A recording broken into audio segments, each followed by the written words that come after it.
बिस्मिल्लाहिर्रहमानिर्रहीम अस्सलाम वालेकुम। अगली किस्त वैलेट अकाउंट में सिर्फ 3 किस्म की खवातीन की आएगी। नोटिफिकेशन जारी। Chairperson Rubina Khalid Benazir income support programme headquarter Islamabad में डिजिटल वैलेट अकाउंट के बारे में जो मज़ीद तफसीलात से आगाह किया गया है उसके बारे में मैं आपको इस वीडियो में बताऊंगा। चलिए वीडियो का आगाज़ करते हैं। उससे पहले अगर आप हमारे यूट्यूब चैनल पर नए हैं तो हमारे यूट्यूब चैनल को सब्सक्राइब करें, साथ में बेल आइकन को भी ज़रूर प्रेस कर देना ताकि बर वक्त हमारी वीडियो आप लोगों को यूट्यूब पे देखने को मिलती रहे। अगर आप हमारे साथ रब्ता करना चाहते हैं, अपना कार्ड चेक करवाना चाहते हैं तो नीचे व्हाट्सएप ग्रुप का लिंक दिया गया है, इसको ज्वाइन ज़रूर कर लेना। चले शुरू करेंगे आज की इस वीडियो को।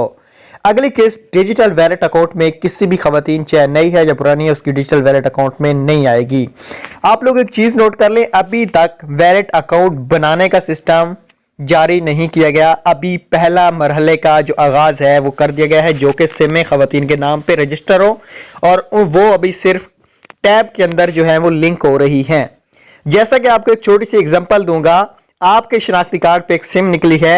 अब अगला मरहला गवर्नमेंट ने बताना है कि आपने इस पे जैज़ कैश बनाना है, इजी पैसा, कनेक्ट या कोई और इनका अपना नया बैंक अकाउंट होगा या नया कोड होगा, ये ही अगले मरहले में बताया जाएगा। इस वक्त अपडेट से आपको आगाह कर दूं, न्यू खवातीन की जो न्यू किस्त होगी वो 14,500 होगी, पुरानी की भी 14,500 होगी, जिनका 13,500 पड़ा उनकी भी 14,500 परसों से हो जाएगी। अकाउंट के अंदर चेक कर लेना, ठीक है। उसके अलावा मैं आपको एक और बात नेक्स्ट बात बता दूं कि जो भी खवातीन वैलेट अकाउंट के हवाले से है ना, आप लोगों का अगर सिम अभी सिर्फ लिंक हो रहा है, सिम लिंक होने के बाद आपको बैंक जाना पड़ेगा। हो सकता है आपको घर बैठे आपका अकाउंट ओपन हो जाए, हो सकता है कोई नया तरीका लॉन्च किया जाए, या हो सकता है अभी ये मरहला फिलहाल कंप्लीट होगा तो उसके बाद ही मजीद आपको बता दूंगा। Thanks for watching. Allah Hafiz.